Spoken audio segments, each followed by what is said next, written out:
Thanks for joining us on the NRT Now podcast, part of the largest Christian music site online, newreleasetoday.com. Sit back and relax as we chat with your favorite artists, introduce you to new artists, and more.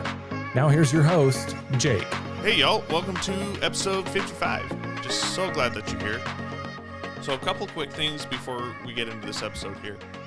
First, one of the things that I absolutely love about getting to do this podcast is that I get introduced to new music that I might not have stumbled across in my own musical discovery. There's been a few artists from episode past that this was my first exposure to their music, and I'm just a huge fan of broadening my horizons that I might not have done just exploring music myself. And that's the case this week with the band called Citizens. I had heard of their previous band, Citizens and Saints. Well, not previous band, but their previous name, Citizens and Saints. And I honestly don't think that I ever actually listened to any of their music. But in the process of getting to chat with Zach here with Citizens, I got to listen to their new album and said, I'm a fan. So that's one of the things I just absolutely love about getting to do this. And the other thing, in this episode, we talk about their project, the phone demos. I've recently got back into my space nerdism, and it just blows me away. We talk about this a little bit in the episode, but just the computing power that's sitting in our pockets, or in my case, right in front of me. This phone that I have in front of me has more computing power than it took to send a man to the moon, and it just blows my mind. I mean, going all the way to the moon through every piece that has to happen throughout all of that. And I have more computing power sitting in my pocket than they had in this multi-million-dollar project. I don't know if we're quite to the point where we have more power than the space shuttle. I haven't looked that one up yet, but I mean, we're getting super, super close to all the computing power from the 80s that even went through all the space shuttle and the early International Space Station, all that. It's sitting right here. I will never cease to be amazed at how technology moves, and that's kind of my field. I'm a tech guy, so even being kind of immersed in this world, it just always blows me away. So there's my random thought. Without further ado, here's my conversation with Zach from the band Citizens.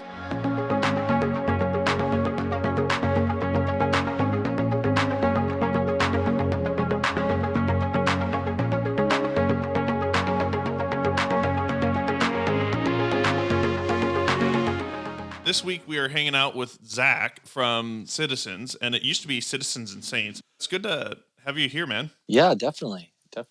Always excited to talk about music, especially right now, since there's so many other things in the world going on. Tell us a little bit about Citizens and kind of that transition from Citizens and Saints to Citizens and what y'all are about.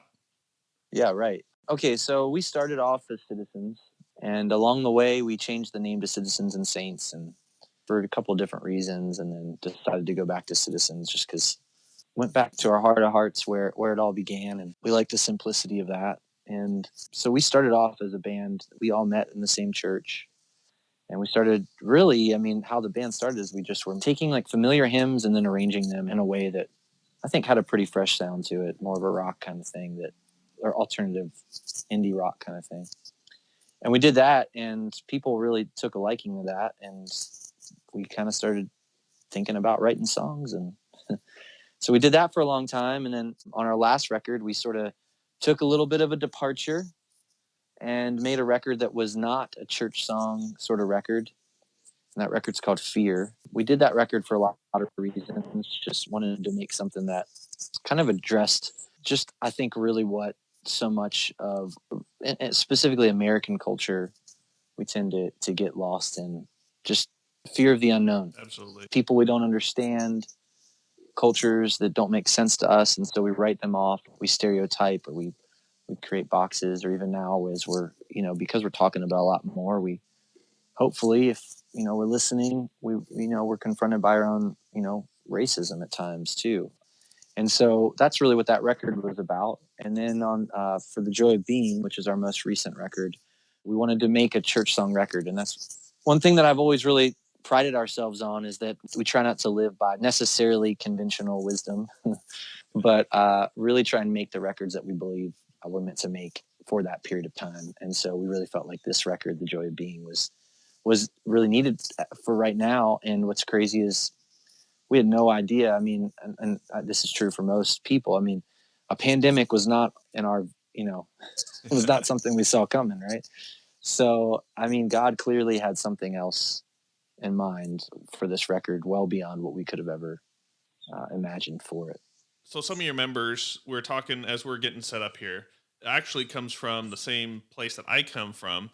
And yes, and we had a flurry of texts going here, just talking about, or just trying to figure out if we knew each other, if we ran into each other, what this was all about. Right. Yeah.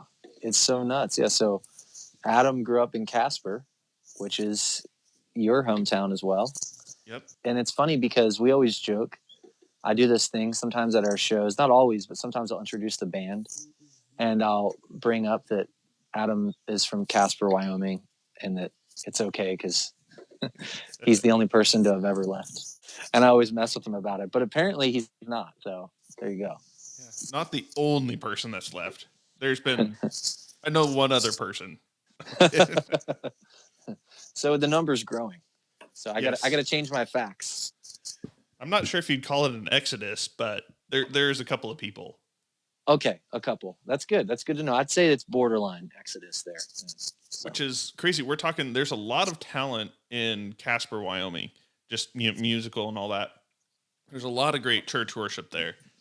And, that's cool. But you don't see a lot of it that comes out into the music industry per se. I know some people that have led worship in churches like in Indiana and some other places. But I mean, it's just so crazy to run into somebody from Casper, Wyoming, that's in the music industry, that's part of a band like Citizens. I know. It's nuts, man. It's so nuts. Well, I think Adam's he's thrilled. He's just thrilled to know. Come on, anyone listening from Casper, it's okay. You can come out and join us out here. So I got to ask, is there any other openings in the band from Casper that Adam can have some solidarity there? Or are you guys set? Well, sure. I mean, why not? I mean, we can always use some more people from Casper. I mean, that's such a unique thing to hold to your name. So I'm down. What do you have in mind? I think we need to open like an application process or some sort of audition process. I'm into join that. Citizens, but you have to be only from Casper, Wyoming to help Adam I like out. this. I like this. I think it's good, and I think it could actually drive tourism to Casper because people are like, "Wait, what? What do you mean?" And then next thing you know, Casper's trending on Twitter. So it's anything we can do. I think we can start this. Let's go. Let's go, man. So I love how I'm just volunteering a whole new open spot for the Citizens band here. It's 2020. Anything goes. Let's just do it. I suppose we should say this is a virtual position only. This is not actually a touring position. Correct. This Correct. is only virtual. As long as you have some sort of device that connects to the internet, at least that's your first step to being able to audition. So you have that. It's kind of like the SAT. If you can write your name, you get some points. So it's the same thing. If you have the ability to connect to the internet and you're from Casper, you're already winning right there. That's so cool. Speaking of the digital, one of the things that you've done recently is the phone demos that were some of the songs from the new album, if I'm understanding correctly, just shot completely on iPhones. Exactly.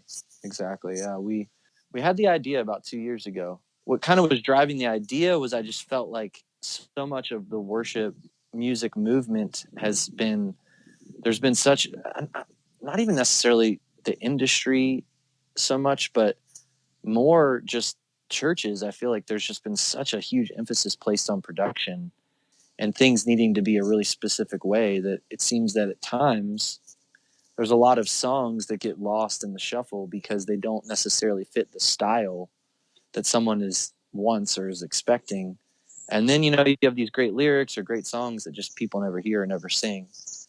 And I don't know, I just started thinking about how there's a lot of people, even in some of our earlier catalog, who they would be sort of the mindset that, like, if they heard our music, they'd say, "Oh my gosh, nope, no way we could do any of these songs," just because of the sound.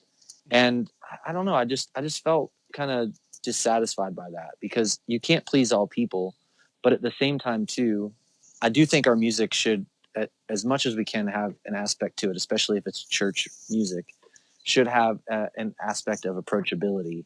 And so we had this idea of recording these songs just acoustic, and then I don't know, it just like kind of popped in my head one day, like, what if instead we just set up a bunch of iPhones and we just record this thing directly to iPhone and then release it like that? And so that's what we did. We wrote the songs and arranged them in a way that was just acoustic and piano. And we actually even recorded the record that way. We tracked all of the acoustic and piano stuff. And then we tracked this iPhone thing, and we just said, you know what, the acoustic and piano stuff is what's going to direct and guide where these songs go instrumentally. Because most people out there, if they're doing songs in church, there are those handful of churches that can do the big production, but there's a lot of places that don't have those resources. So we just really wanted to make a record that hopefully people from a variety of backgrounds could find themselves able to connect with it, not just because of the sound, but hopefully because of what it's communicating. The gadget guy in me comes out. I mean, the iPhones now can just do almost anything. Like, right. Looking at the new phone that came out, the iPhone 12 Pro. Right. I mean, that thing's almost a mirrorless DSLR. Yeah. So I hear. It's crazy. I have no reference with the DSLR side, but I mean, just what these things can do now is just incredible. Right. And I mean, that's the thing. It's like a lot of people have reached out to us and asked us, like, what did you do? Did you mix it? Did you guys do this? And it's like, no, I mean, I think it really just comes down to, like, perform it well and find a good spot to set the phone. And if you have a really cool space, it's like, there's something that's really endearing about that, you know, especially with how easy it is for people now to make pretty hi-fi sounding things, even from their bedroom. So it's kind of cool to just release something that's iPhone only. We weren't allowed to say that.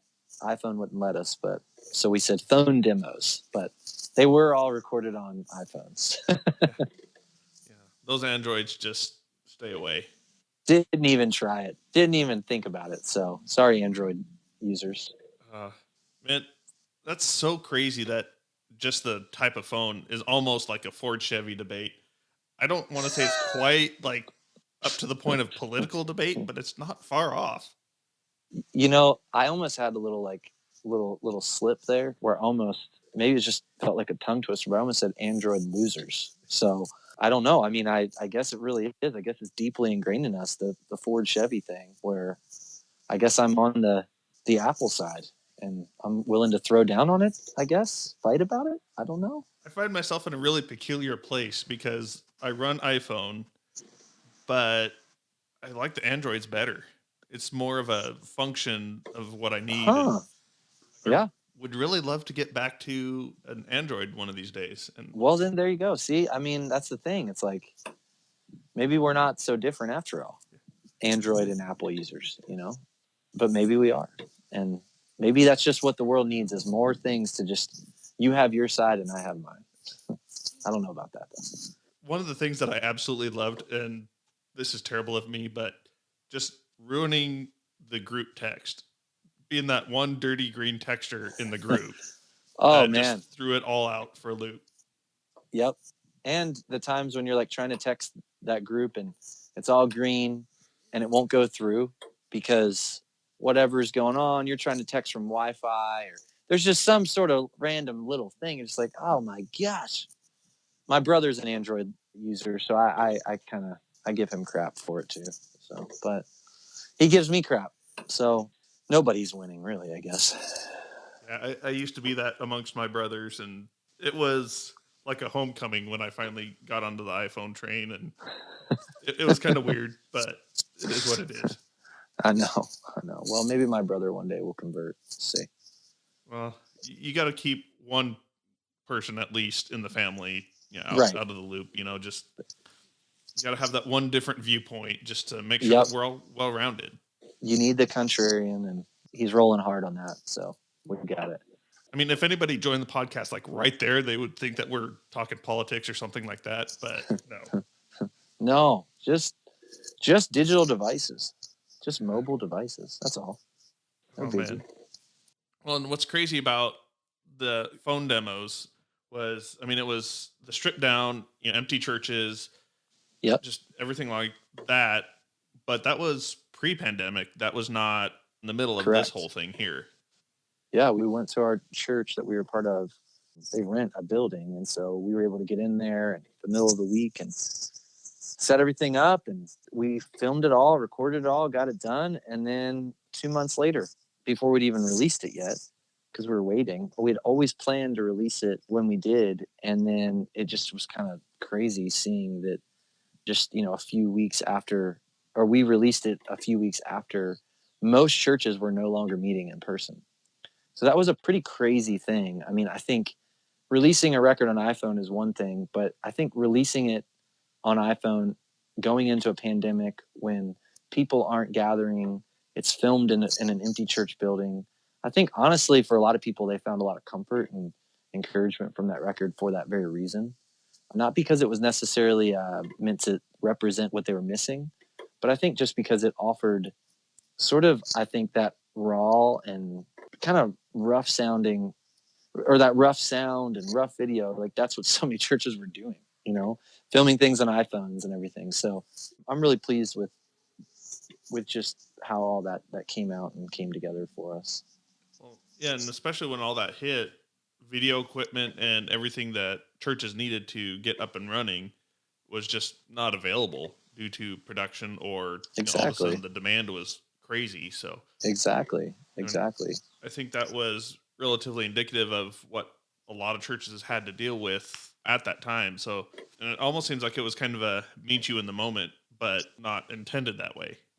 Exactly. If anything, too, I hope that inspires people, especially artists out there, because I think we look around and we assume that it requires a lot of money and resources in order to make really good things. And if you just want to make a really great sounding record, then sure, yeah, that's true.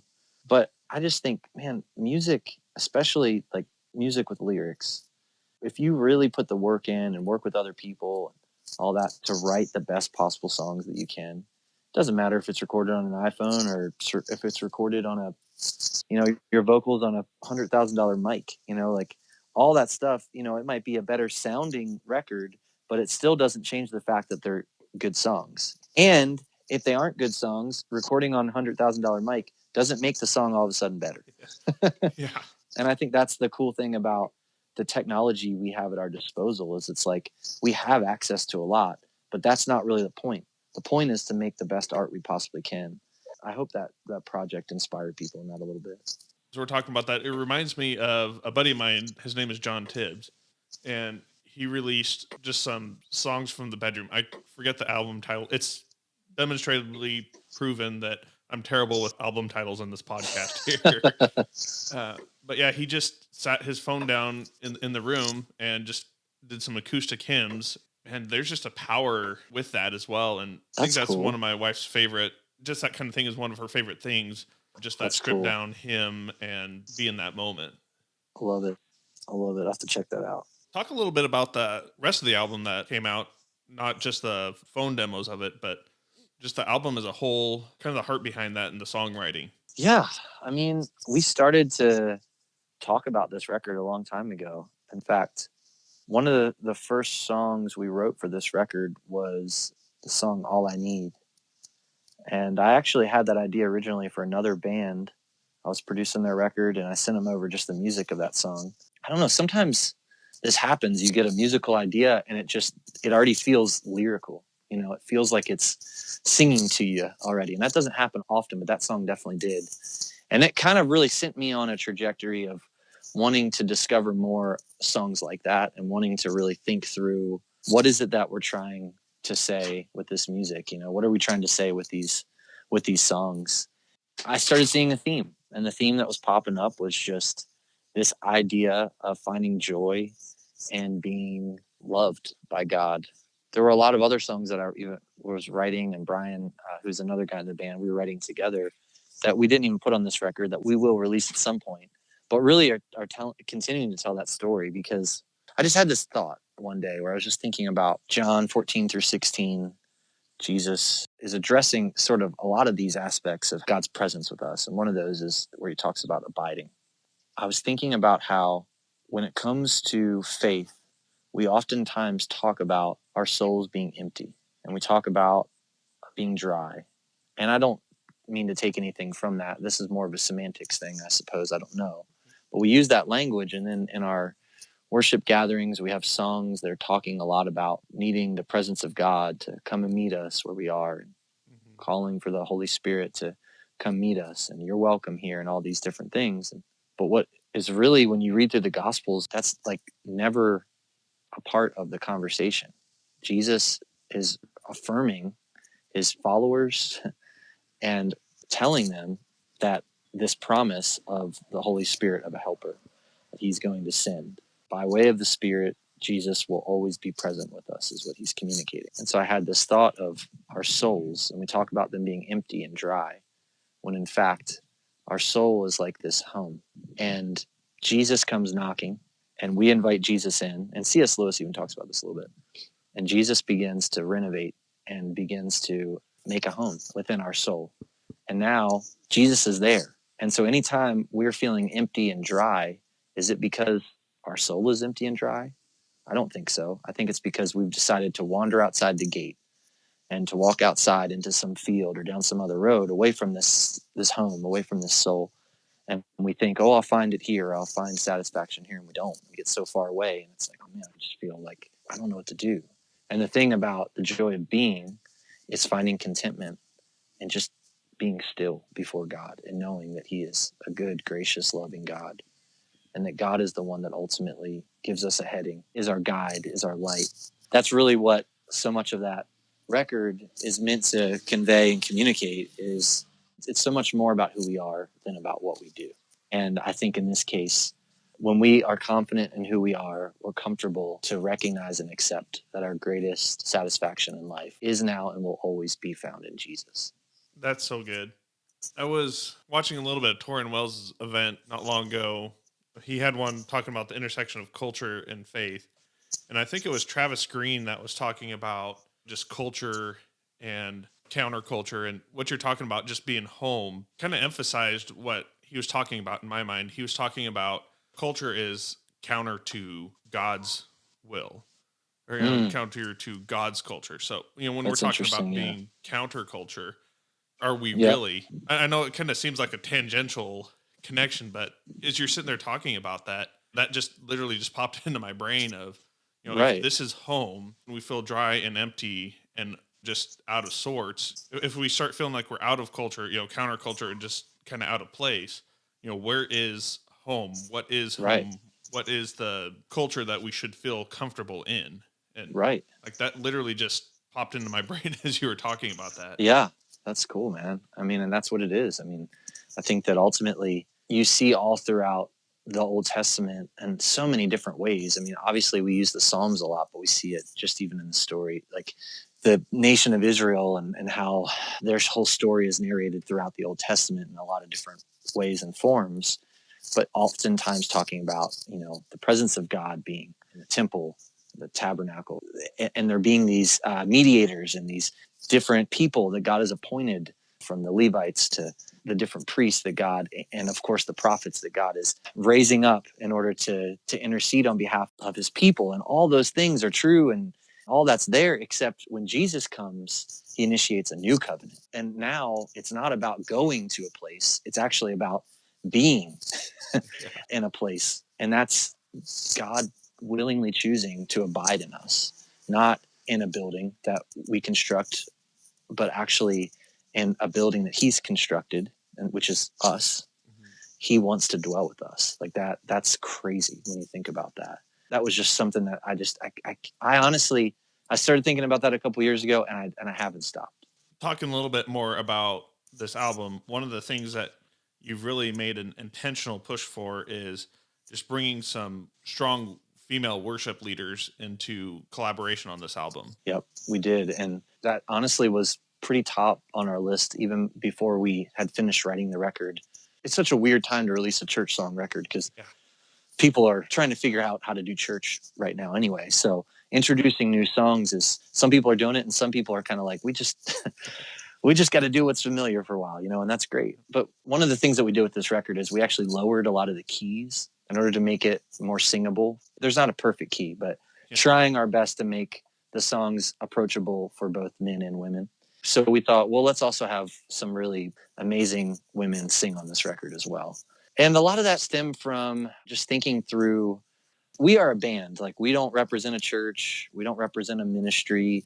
Like, we're a band writing songs for the church. So I don't even think that every band needs to do this or something like that. But we just felt like, because our music has been a ministry to both men and women, how special would it be to have both genders participating in a record like this, so that if a woman sits down and listens to it, or a young girl or a young boy or a man sits down and listens to this record, that they could find their voice in it, to be able to sing along and not just listen, but actually feel like they could sing along with it too. And so that's really where a lot of that came from, because within Christian leadership in general, and it's not just Christian leadership, it's especially within American culture, and it extends out through the world, but especially in American culture, it's just been very male dominated. And there's so many incredible songwriters, and that extends into the music world. And there's so many incredible women that are leading in the church, that are leading people in singing, that are writing incredible songs. And these are just 5 of those. There's hundreds, thousands more, but so many of them a lot of people don't know about, because we've placed such an emphasis on male dominant leadership. And that's the thing that I'm excited about, is just seeing that, like, God brings a balance in both creating man and woman. And together, that's exactly what God intended, was for there to be this partnership and this union, not just husband and wife, but also in friendship as brothers and sisters. And so that was our hope with having them a part of it. And I'm so glad they sang on it. They're incredible. We had Sandra McCracken, who, if people aren't familiar with her, she has incredible music, just put out a new record. I highly recommend listening to Taylor Leonhardt. And she has her own solo music, but also is a part of a band called Mission House, which another female artist, Jess Ray, who has her own solo thing, but also is a part of Mission House. They have this great group that you guys should check out. And then, of course, we have Shay Salisbury, who is a phenomenal singer-songwriter. She is just incredible. I highly recommend listening to her music. It's so thoughtful and just so beautiful, and it really has spoken to me in a lot of really cool ways. And then Shonda Jefferson, she's a part of a phenomenal gospel group called Nashville Life Music. Their recent record that just came out is so good. So, I mean, just really, really amazing, like, women that are very heavily involved within this industry, but a lot of that have influenced us, and we're just grateful to have them a part of this record. So this open spot on the band, are any of these gals like qualified to fill that open spot in the band that we were talking about earlier? I mean, are any of them eligible? Or are we still keeping that only to Casper? Well, I guess maybe what we could do is, like, if you're a guy, you have to be from Casper. Why don't we do that? Because there's enough guys in the world. We don't need more guys contributing. So maybe I actually have to leave the band too, because I'm not from Casper. So Adam gets to stay because he's from Casper, but it opens up to any other lady out there who wants to take this thing, and it's theirs. By the time we get done with this, we'll have to just document what these actual qualifications are for this spot here, because I mean, Yeah. We have virtual, we have Casper. I'm lost already, and I think I'm the one that's trying to set the rules. Someone's going to need to bring some regulation to this. The sound of this album, you're talking about it being kind of acoustic driven, piano driven. It actually kind of caught me off guard a little bit when I first listened to it. I don't necessarily want to say it's kind of folky, but it really is a good pullback to the hymns that I personally grew up with in the churches that I went to growing up, but also kind of has that modern flavor to it as well. It was a very pleasant surprise when I listened to it for the first time. Well, that's cool to hear, man. I mean, I think musically, like, the iPhone demo kind of gives a bit more of a picture of just the songs themselves. But I think musically, yeah, this one definitely, we lean heavy on our influences on this one. And I will confess, I think this is probably why our band has the sound it does. We've not necessarily invested ourselves a ton into the worship, like, sort of the modern worship world. And a lot of that is just, as artists, like, we want to stay fresh and want to be able to contribute something that is unique to who we are, and not necessarily creating out of fear of thinking, oh, it needs to sound this way. And so, yeah, I appreciate that. There's all kinds of things being influencing us there. 90s rock is pretty heavy influencer in this band, so people can probably hear some 90s influence in this one for sure. And the other thing that I noticed was it was pretty lyrically heavy, like a lot of the old hymns were as well. Right. And that's always been a pretty key feature to who we are, is we've always led with just believing that the lyric was essential and important, and then just trying to find a way for the music to match what the lyric was communicating. And so we love writing songs, love telling stories, and it's a big deal to us. Let's recap, as we're kind of winding down here, let's recap. Got to be from Casper to join this band. Yep. It's only virtual only. Yep. You have a new album out that was on Right. iPhones, and we don't like dirty green textures. Nope. No Android. What else am I missing on this crazy ride of a conversation we've had? Gosh, I think if you're from Casper, you probably have to love Halloween, right? All right, so let's talk about Halloween in Wyoming and in northern states. Well, you know what this is about from Massachusetts. Right. I mean, you never have the actual costume that you purchased. Well, or No. at least you have to buy it at 1 or 2 sizes more, because you've got to plan that there's sweats or some sort of thermal gear underneath Right. that. You got to be prepared. Yep. I mean, you don't need the muscle Superman costume because the sweats do that for you. They already fill it out. Yep. That's right. I think if you are from Casper, you have to love Halloween as long as your costume fits over your sweats. Yeah. Like, you're not going to probably be able to go as like your favorite basketball player or something. You might wind up with hypothermia by the end of it. So, very good chance of hypothermia or, frostbite. yeah. So just that's important for people to keep in mind. Like, if you love Halloween, that's great, but make sure that your costume is durable in the cold weather. Yeah, that's something down here in Texas where I'm at now. This week is pretty cold and rainy, so we're getting a small picture of that. But it's still kind of tough for the Texans to really understand what it is to have a costume that has to fit sweats underneath. They don't get it. They don't get it, man. They just don't. Cool, man. Well, we appreciate you hanging out with us here for a while, and man, Absolutely. this Thank album you. is awesome. I just gotta say, like, not my normal listen, but just awesome for me to hear. Well, cool. Well, thank you so much. I appreciate it. And I think for all that 2020 has brought, like, it seems that people are starting to get the perspective to see that there's a lot of opportunity for creativity still. And so I'm glad that we can play our part in making music, releasing it, and all the other great records that have come out this year. It's inspiring, continues to inspire me. So I'm always grateful to know that what we do does a little bit of that for others as well.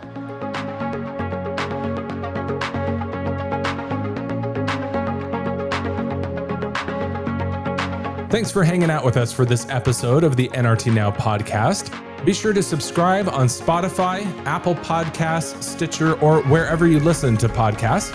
And special thanks to Neon Feather for providing our theme music. Make sure to check out newreleasetoday.com and our socials for more great content. See you next episode.